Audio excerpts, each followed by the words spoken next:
قال تعالى: أعوذ بالله من الشيطان الرجيم. بسم الله الرحمن الرحيم.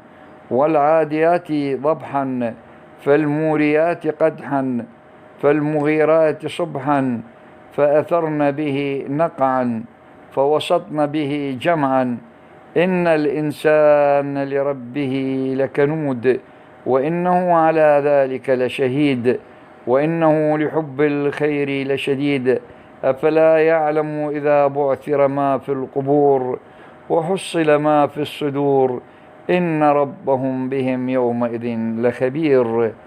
سورة العاديات. السلام عليكم أخوتي وأخواتي متابعي قناة معرفة الصواب، معكم عباس جميل السلطاني.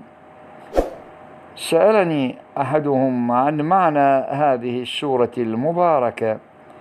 العاديات يقسم الله تعالى بالخيل التي تجري بسرعة ويصدر عنها صوت عند عدوها.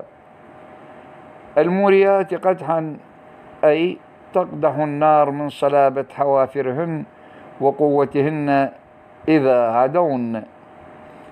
فالمغيرات صبحا وهي الخيل التي تغير على الأعداء في الصباح، فأثرن به نقعا تثير الغبار، فوسطن به جمعا تدخل وسط جمع العدو. إن الإنسان لربه لكنود أي إن الإنسان جحود لنعم الله تعالى وناكر لنعمه، وإنه على ذلك لشهيد أي إن الإنسان يشهد على نفسه بالجحود، وإنه لحب الخير لشديد أي إن الإنسان يحب الخير بشدة. أفلا يعلم إذا ما بعثر ما في القبور أي أفلا يعلم الإنسان، يعلم أنه سيبعث بعد موته. وحصل ما في الصدور ويظهر الله تعالى ما في الصدور من أسرار.